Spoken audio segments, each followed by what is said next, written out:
Higa o nakahilata.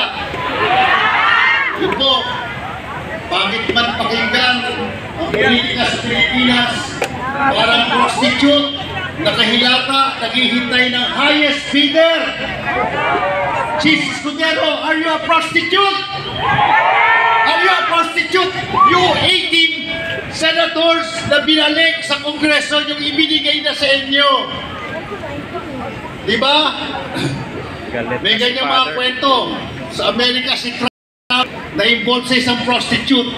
Nanireklamo siya kasi mababa ang kanyang bigay. Pero si Jesus Cudero mukhang maganda ang bigay sa'yo. Sino kaya ang bugaw ni Jesus Cudero? China! Sino? China! Sa tingin nyo, may bugaw yan? China! Sa tingin nyo, tumanggap yan? Sa tingin nyo, nagpagamit yan? Ano ang dapat gawin sa mga senador na prostitute? I-rehabilitate.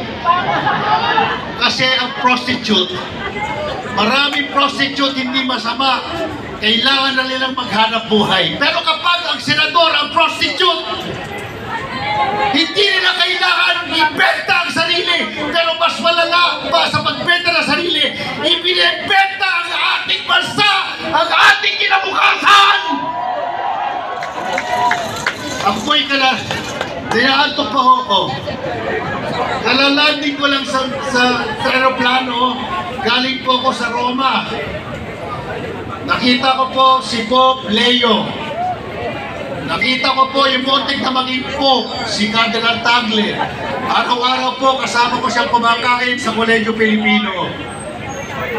At ang sabi ng Papa, ang problema ng mundong ito ay hanggang ngayon, hindi makakilos, hindi makausad, hindi makapaglakad, hindi na misyonaryo dahil nasasanay sa masarap na buhay. Nagsimula yan kay Pope Francis. Ang unang salita ni Pope Francis sa mga pare, sa mga kardinal, sa mga obispo, get out! Lumabas kayo! Lumakad kayo! Puntahan nyo sa mga gilid-gilid, sa mga dulo-dulo ng lipunan, ang mga mahihirap at pinababayaan. Jesus Cudero, pumupunta ka ba sa mga mahihirap, mga maliliit, sa mga gilid-gilid, sa mga sulok-sulok, o hindi? Sino pinupuntahan mo? Yung bugaw mo. Kung sino man ang bugaw mo, Jesus, I challenge you. Reveal to us, bakit ikaw si Mr. Teka-Teka? Sawa na tayo sa mga senador na teka-teka. Wala nang ginawa kundi upuan ng batas, upuan ng proseso para ang justisya at katarungan ay hindi maibigay sa taong bayan. Mga walang kwentang senador, teka-teka kayo! Ano ang dapat gawin sa mga prostitute na senador? I-rehab tanggalin. Ano kailangan gawin sa mga teka-teka senador? Turuan, tumakbo, maglakad, kumilos. Jeez, matanda ako sa iyo.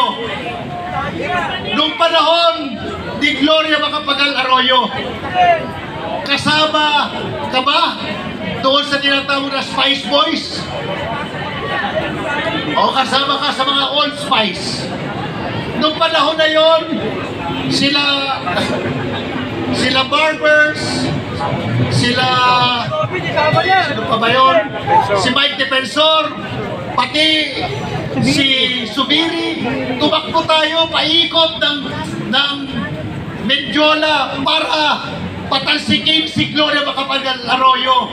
Pero kayo, ngayon, nandyan kayo sa Senado para harangin ang isang prosesong magpapalaya sa atin sa mga trapo at sa mga dinastiya.